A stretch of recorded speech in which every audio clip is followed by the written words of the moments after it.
So, when did counseling stop being about problem solving? Well, not anymore. Introducing solution-focused counseling with the unlicensed counselor. And now, here's your host, Steve Moak. Well, hello and welcome to another episode of The Unlicensed Counselor. My name is Steve Moak, and I am the Unlicensed Counselor. As always, so grateful to be here on a beautiful, sunny Scottsdale, Arizona day, and I just think we are going to turn the corner on the weather this week. Couldn't come soon enough. It has been a boiling summer this summer, so looking forward to some good times. Get outside, enjoy this hiking, biking, running, all the stuff we get to do and why we live out here in the desert. Anyways, got a fun little topic that's been on my mind as usual. I want to bring to your eyes and ears today. So I've been thinking a little bit about, I think about my past, right? And I don't think about it all the time. I don't dwell on it, but I've just had this thought. I'm like, sometimes it feels like the past can kind of hold you down. And it got me thinking a little bit more and more. It's like, why do we let the past kind of hold us back? Why do we let the past hold us down? Like, how do we break that habit if you're constantly kind of going backwards? I wish I didn't do this, or I did that, or what if I'd done this? Would things be different? So I just had some thoughts on maybe why people do this, and then maybe the problems with that, and then how we break those habits as well, too. It's okay to go back and think and kind of even, remember things and look on them fondly and on the good times that we had and stuff like that. But I'm talking about the people who kind of go there and live there, right? And kind of stay stuck in the past a little bit more. I don't think that's really healthy. I really like trying to live in the moment a little bit more. And in fact, I had a quote that I pulled up from, maybe you've heard of him. His name's Buddha. Do not dwell in the past. Do not dream of the future. Concentrate the mind on the present moment. And it's like, how do we do that a little bit more? And how do we get out of that habit of kind of looking in the rearview mirror and kind of staying stuck back there? So I want to dig into that a little bit more. But before we do that, obviously, I want to say thank you to our newest sponsor, BuzzBenMedia.com. Go to BuzzBenMedia.com. If you are a resident, sign up for this. We're going to send $10 to your Venmo every month just for putting decals on the side of your trash can, because this is a fun little advertising business. So we pay you, the resident, to put decals on the side of your trash can. That's BUZ1ZBIN Media.com. Fun little business, easy to sign up and get started. We're going to be rolling out in an area close to you. So go to BuzzBen Media, sign up under the new resident form, and get started with some money flowing to your account. As always, I like to talk about the Youth Drug Abuse Prevention Program that we do. Go to the StopStartHere.org. This is a nonprofit that I co-founded with a couple other individuals. We do one thing very well, and that's youth drug abuse prevention focused on social media. This is where your kids' eyes and ears live these days. So we're not talking about assemblies that they go in for 1 hour a year and don't remember it as soon as they walk out. We're producing content that we're pushing out on social media to hopefully prevent your son or daughter from ever starting to use. Go to the StopStartsHere.org to find out more. Give us a follow.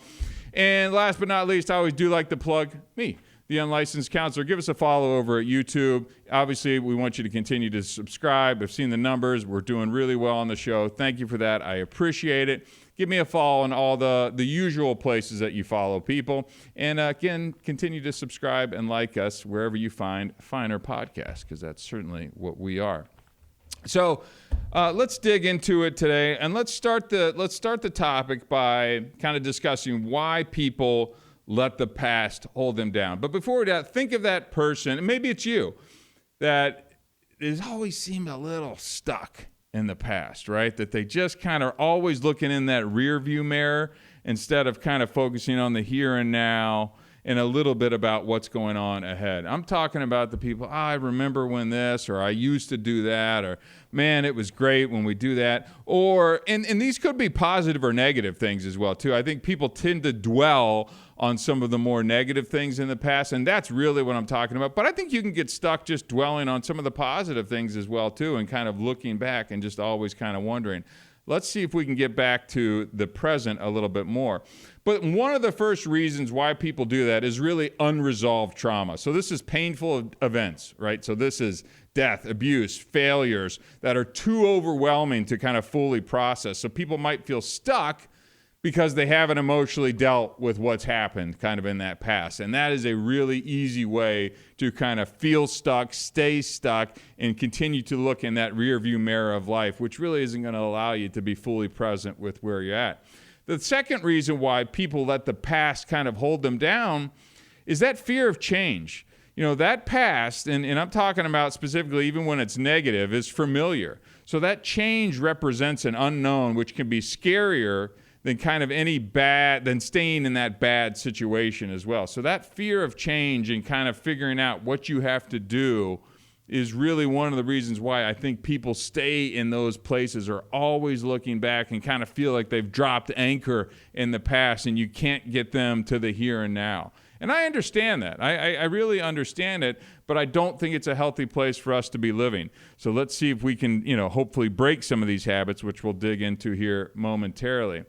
But the third reason why I had is why people kind of let the past hold them down or stay stuck in the past is that maybe they had an attachment to an identity in the past. So maybe you've defined yourself by some past events, like significant achievement or significant failure, and let that kind of believe that that is who you are.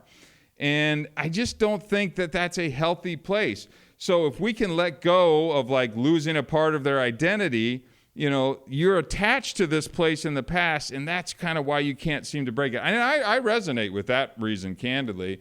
As someone who's a recovering, drug addict, alcoholic type of person, it's like, you could just stay stuck with that and that label that kind of got attached to you many years ago and kind of wallow in that a little bit if you let it. I choose not to do that. Now, do I still identify as that person? Is it important for me to remember that is? Absolutely. But I don't let a lot of the negative stuff that came from that period and point in time in my life, let it define me in 2024, 10 years later from when that last drink or drug was. And I think that I get that. I totally get it. But I'm not going to just let my identity stay stuck and kind of attached to that as well, too. I think the next one, why people kind of stay stuck, maybe the most common one, truthfully, is maybe there's some guilt and shame. So many people they feel weighed down by the regret of past mistakes, believing they don't deserve to move on, or maybe they should keep punishing themselves, right? Maybe it's a parent who feels like they didn't do enough for their children in the past, might constantly replay those moments, and you might feel trapped by guilt. That could be an example. Like, I understand how guilt and that anxiety and that shame feels like it could keep you anchored and kind of locked to living in the past as well, too. So I think that stuff is common. Now, when you hear me say these things, let's not let this beat you up. I'm not here beating up. I just want people to hear some of the reasons and maybe identify with one of these things so you can go, oh, wow, I didn't realize that maybe I'm one of these people that's still kind of stuck in the past and I haven't fully processed whatever it is, or I have that shame, or I have that guilt, or I have that fear of change. And let's see if we can start to move you forward. Now, the last thing on my list as to why people are staying stuck is they lack the coping skills, the proper coping skills to kind of process these things that allow them to then move on. So without effective coping mechanisms, people can't process difficult emotions and experiences, especially if they've probably happened when you're young as well, too. If these traumatic experiences happen when you're young, I know when they say in recovery, a lot of times your kind of emotional state is stunted at your drink or first use. I think a similar kind of analogy could be drawn here if you have a really traumatic event that happened at 15, 16, 17-year-old, your father, passes away in front of you or something like that, and you can't fully process that. You don't have the skills to process it. You've never been trained on how to do that. You didn't go to counseling. So you can get stuck replaying that past event and searching for ways to fix, and maybe that even can't be undone. So I think those are just kind of the basics in terms of why people let the past hold them down, how they get stuck, how they get anchored to those places in the past. And if any of that sounds familiar, let me tell you a little bit about the problems with some of these things as well, too. And the first is stagnation, right? So if you find yourself in one of these people that are just living in the past, you've really stopped progressing in your life because you're just always looking back. You're stuck in those old patterns, those old ways of thinking, and maybe you're always kind of thinking about the better days, or I remember this or that. And that's just not going to allow you the ability to grow. That's not going to allow you that forward progress, that momentum to kind of get to that next stage at life. And I just, I'd rather see people grow and thrive a little bit more instead of just staying stagnant and always looking at the good old days or the better days or kind of stuck in these same patterns. The other problem with this too is this is an emotional drain. Right? Reliving negative events drains your emotional energy and prevents people from enjoying life. Right? If you're always looking back on that super painful thing, I get it. I've had painful things, but I know people have had much more painful things, in their life. And I can only imagine, given the pain that I feel from some of the stuff that I went through, what I would call more serious, pain or trauma or events that have gone on in their life. So that emotional drain of reliving that event constantly in your brain, that's taxing. That's going to wear on you. And that's just not going to allow you to kind of come back and start to live in the moment until you're able to really process some of that. Another problem that we have with living in the past constantly is you're missing on the opportunities that are out in front of you right now. So those opportunities for growth, connection, success, they're going to pass you by because you're focusing on what you've already missed, what's gone on, what's gone by you in your life. Right? So you're missing what's in front of you because, again, you're looking in the rearview mirror of life when there could be an opportunity that's staring you right in the face. The other problem with this as well, too, is this is going to lead to low self-esteem. Right? The more time you spend dwelling on your past failures or mistakes, the more your self-worth diminishes. Look, I'll raise my hand on this one. Coming off of the startup world that I ran my business successfully, not successfully, I'm not sure what you want to call it. I had, ultimately we ended up selling off that business, and certainly not to the degree which me or the investors would have liked. So that has weighed me down, and I get stuck from time to time looking at that going, what could I have done better? What could I have done worse? But it's the low self-esteem, which is something, candidly, that I've never really struggled with. But at times when you look at that and you go, maybe I'm not cut out for it. Maybe I could. And it's like those thoughts pop up in your head. I know that's not the case. It doesn't mean that the low self-esteem thoughts don't come through because you've spent time dwelling on past mistakes or failures as well. So try and prevent that, because I just don't want you to have low self-esteem. So the other thing that it can do, the problem with living in the past, is it's going to hinder your current relationships as well too.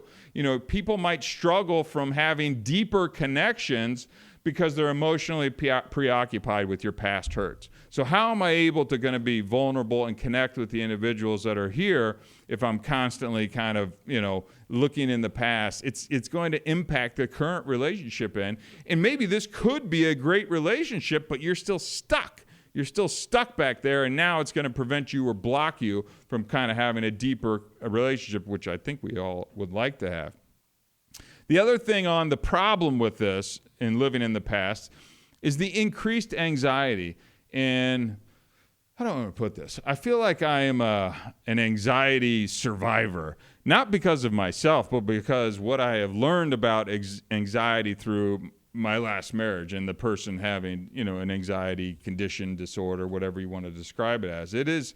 It takes a toll on the other person as well, too. And I don't think I fully understood what true anxiety looked like until we were divorced. And again, we're still friends and things like that. But then you see the anxiety now and go, oh, I've had time and space from this. That's what it feels like. That's what that emotion was jumping out at me. That's what I was reacting to. And I didn't really know at the time, because you're so, close and involved in so much going on in life, that's what anxiety is. So this increased anxiety from living in the past, you're constantly thinking about how things went wrong in the past, and that sense of dread, or that constant dread for the future, because you're back there looking forward, just going, oh, what's going to happen now? Or I can't, your self-esteem is low.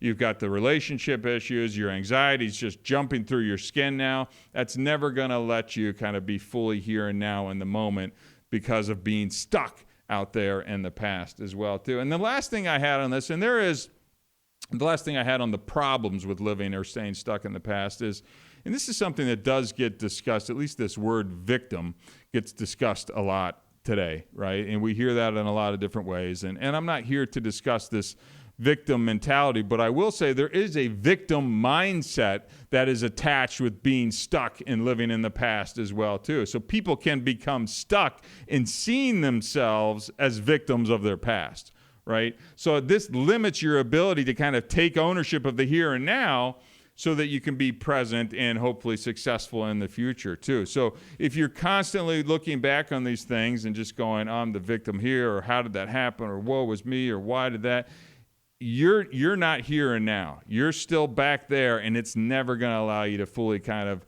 come to grips with what's going on in your life if you constantly have this, oh, that happened to me, that victim mindset thing that I know a lot of people do have these days, and it's unfortunate. So, again, I'm bringing this all to your attention now so you can kind of understand the problems with living in the past and staying stuck in the past. Now, I always like to give some, solutions. Part of the Unlicensed Counselor podcast is, okay, what's the take-home value? What can we talk about today that you can hear this podcast and put into play today so that you can hopefully, if you're one of the people who maybe find yourself getting stuck or ruminating on some things, you like that word? See, we talked about that pre-show. Ruminating on some things that are that have been going on in your life in the past, how do we break that habit? I think the first thing, and this gets a little on the clinical side too, but it's called cognitive restructuring. So that's really, it's a little term or trick that I learned in graduate school, and you can Google this as well too, that challenge your negative thoughts about the past. So you ask yourself if reliving these thoughts is helping you today. So you're kind of challenging some of the thoughts that are popping up, and then reframe those thoughts into more positive or more realistic things in your life. So you're kind of taking these thoughts, challenging them, and then relabeling them. This is just a way to kind of take your mind and start to tilt it a little bit so that we can start to hopefully address things, look at things in a little different perspective as well too. Now here's another habit that I think can help you break this as well. It's forgiveness, right? It's forgiveness. And maybe this should have been number one, truthfully. It's letting go of those past mistakes or that wrongdoings by forgiving yourself or others is the key to get free from the past, right? And in the last couple years, I've been sober now for the last 10 years, and forgiveness is something that comes up in the recovery world and things like that. But I have had, probably more thoughts around forgiveness in the last couple years, and maybe it's post-divorce and things like that as well too, where when I have started working more and thinking more about forgiveness and how I can be more forgiving, my life has gotten better, right? My life has gotten better. And that doesn't mean, by the way, forgiveness means necessarily having to go to that person and say, I forgive you or something. I'm just doing it in my mind. I'm doing it in my mind, and it helps me. It helps me feel better. It helps me be more positive and things like that. But as it pertains to being stuck in the past, you've got to let that stuff go. Right? You have to forgive yourself, right? And honestly, if you can't do that or get yourself to the point where you're doing that and you may not even believe it at first when you're kind of letting some of this stuff go and forgiving yourself, let's find some counseling as well too and see if they can start to walk you through some of that. But I think it may be the most important thing, as I do my show prep and my notes, I highlighted this one specifically. It's like, you got to get to the forgiveness part. You got to get to the forgiveness part, or you're just going to stay stuck there forever and ever, right? Next up I had is, let's set some future goals for yourself to get out of this habit of kind of living in the past as well. Shift your energy from dwelling on the past to focusing on what you want to achieve in the future, right? We're not looking, what I always hear, like there's a reason that the mirror, the window in your car is, the windshield in your car is bigger and the rear view is smaller, right? I botched whatever that quote is, but it is, you get what I'm saying, right? That looking in the rear view is not going to help you. Start setting some goals that gives you something to work towards and pulls you out of the past, right? Let's look forward and let's set some goals. Now we're not just staying stuck back there, kind of reliving those things. Now we're starting to look a little bit forward, and I think that's going to kind of suck you forward as well, too, and I think that's a really important thing. I think the other thing that we need to do, if you find yourself, kind of reliving, looking at the good old days, staying stuck in past traumatic events, is let's talk to someone, right? Let's just talk to someone.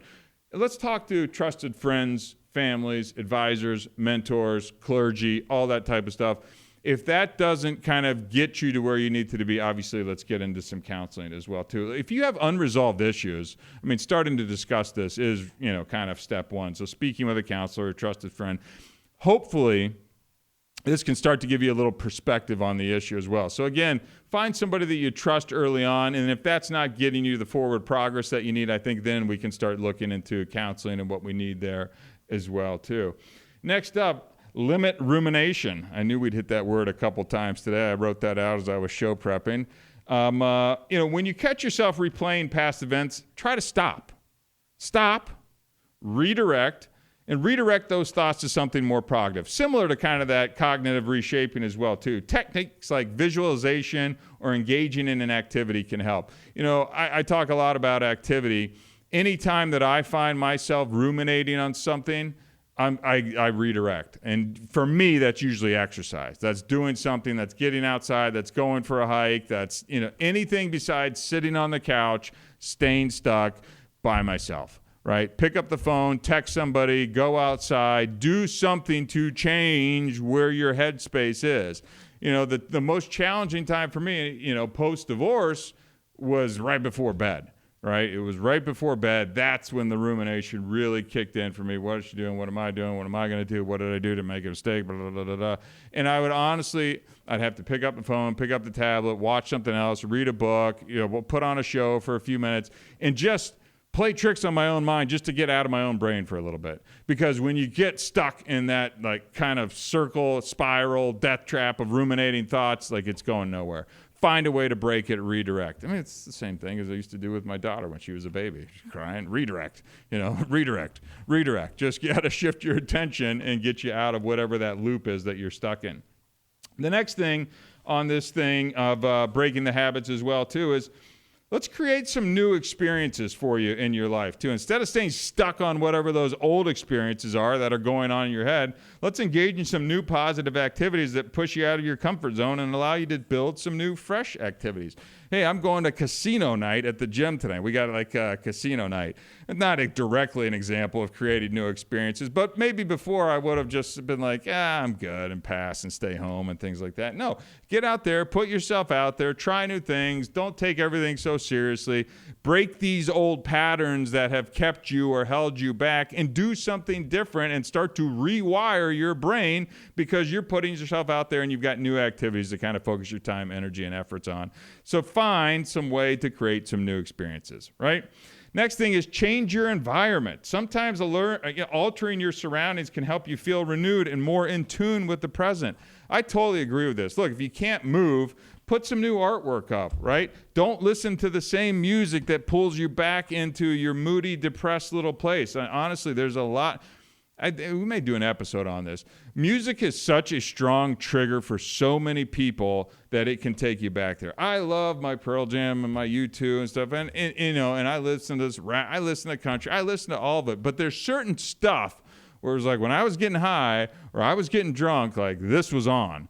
And now I just got to be a little careful about that. And honestly, if I was already feeling down or I was kind of spinning out on some old thoughts and things like that, there's definitely stuff I don't want to put on because it kind of exacerbates that of kind of taking you back and looking back and your thoughts start to go and you remember that time and you get to thinking about things. Don't do that to yourself. Get out, change your environment, new music, new paintings, move your furniture around, right? Whatever you got to do to help you feel more renewed and in tune, do it. Right? Even if it's silly. You don't have to tell anybody else. Just move some stuff around. Shake it up a little bit, right? Put a different air freshener in. I don't care. Make a change in your environment just to see if you can shake it up a little bit. And last but not least, and this goes back to, again, the forgiveness point, is develop some acceptance as well, too. Accept that the past, it can't be changed. And by the way, the past is only on your mind. I mean, it's in your mind. You may or may not even remember some of that stuff correctly, if we're being honest. A lot of the stuff that I remember that brings me down, it's like, I remember it, but it's like, am I making it even worse than it is? I don't know. It's in the past, so why do I need to keep going back there? Focus on what you can control today, right? Acceptance allows you to release the past's hold. We talk about acceptance a lot in the rooms of recovery and things like that. And I think it's something that's really important, not only in the recovery, but I think it's important here. If you just accept that it's not going to change, that happened, whatever that event, how terrible it was, how negative it was, how positive, whatever it is, You've got to let it go. It is in the past now, and you're not going to be able to change it. So what are you going to do today to move it forward? Or are you just going to keep looking in that rearview mirror of life and wondering what could have been, what I should have done differently, or woe is me, why am I the victim here type of thing? So, I think it's an interesting topic. As always, I like to bring it to your eyes and ears. Maybe you're thinking of someone that you think maybe is stuck in the past a little. I know I am. I specifically have somebody in my mind that I'm like, man, I hope they listen to this episode, right? Or I may even send it directly to them. But as the host of the podcast, that's it's a little maybe self-serving or something like that. But I really do. And it's like, I want them to move forward. I want them to be more fulfilled. I want them to be happier and healthier. But I do think you've got to kind of first recognize the fact that you may be one of these folks that tend to live in the past a little bit. And then hopefully there's some nuggets in today's show that we talked about that can kind of help spark something in you to maybe bring it a little bit forward, a little bit more into the future. So anyways, good stuff. Hope you got something out of it. I know I did. My name is Steve Moak, and I am the Unlicensed Counselor. Till next time, thank you very much.